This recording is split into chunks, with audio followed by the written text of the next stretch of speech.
Good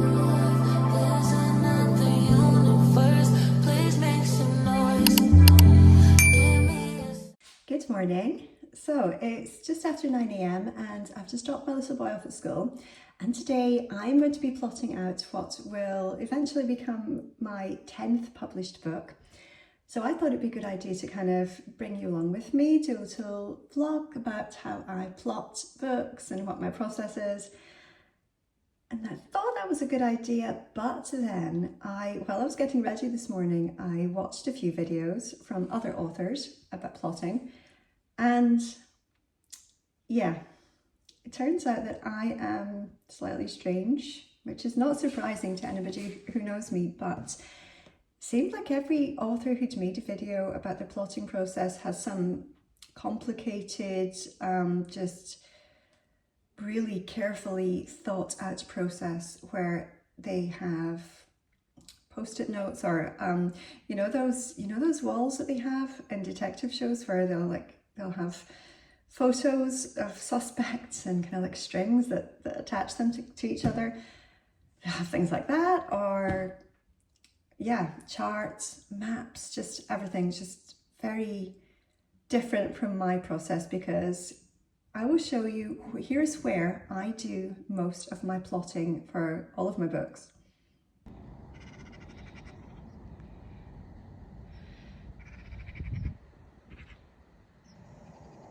So every day I do the school run and then I normally go for a walk. Not today, because today it is absolutely pouring with rain and I hate the rain. So you get this instead, lucky you. But normally I drop my little boy off, then I go for a walk and walk for about an hour. Sometimes my husband comes with me.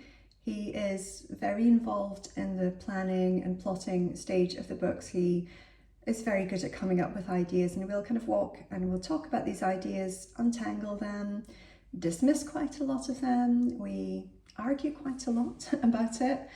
But yeah, we talk through the thing and the plot, the characters, the setting, just everything. And so yeah, that is where the magic happens, I guess. No. Here is where else the magic happens.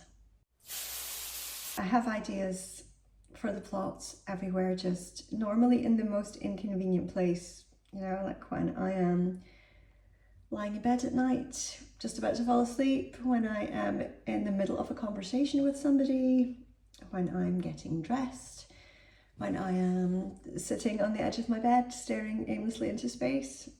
I am normally plotting. So from all of this, you can probably tell that I am not really a plotter in the traditional sense of the word.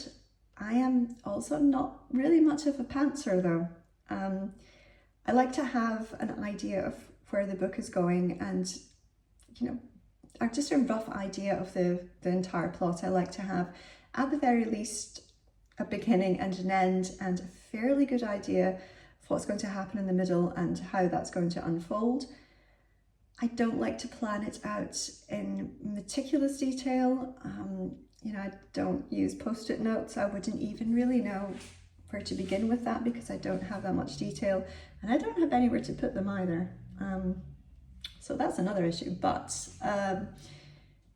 yeah, when I first started to write, I looked into the craft of writing, bought a ton of books, you know, like I had Save the Cats, Romancing the Beat, and I read up on all of the hero's journey and the different 27 chapter method, there's lots of different plotting structures that you can use. And these are all, I found the books very helpful in kind of helping me understand roughly, you know, how a book should develop, where, you know, things should roughly be happening. But I don't find it massively helpful to try to stick very rigidly to any particular plot structure because every book is different, and most of the time it's only once I really start to write it that I will really start to understand the characters and the situations and think, okay, yeah, this is where this needs to go. And sometimes it's something that's just completely different from whatever I had planned, whatever I had discussed. So I don't like to have a very rigid plot, but I don't like to have no plot either. So yeah, it's kind of the worst of all worlds for me. Lucky me.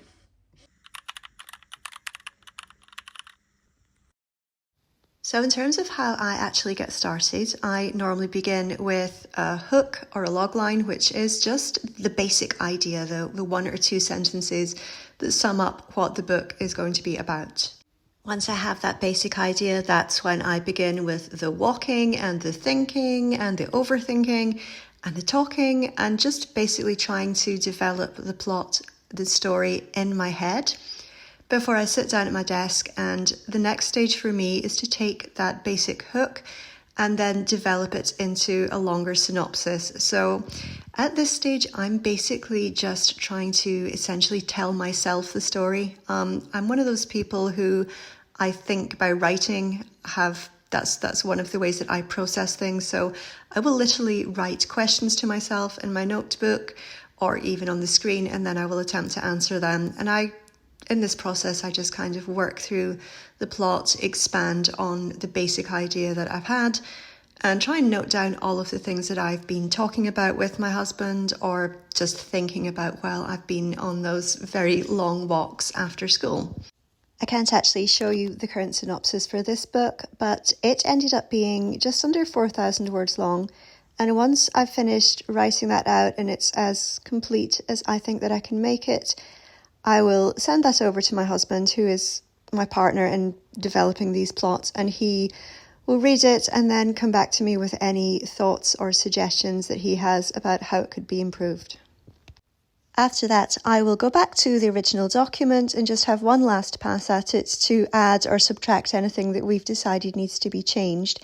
And what I'm left with is essentially a bulleted list of every major scene in the book from start to finish.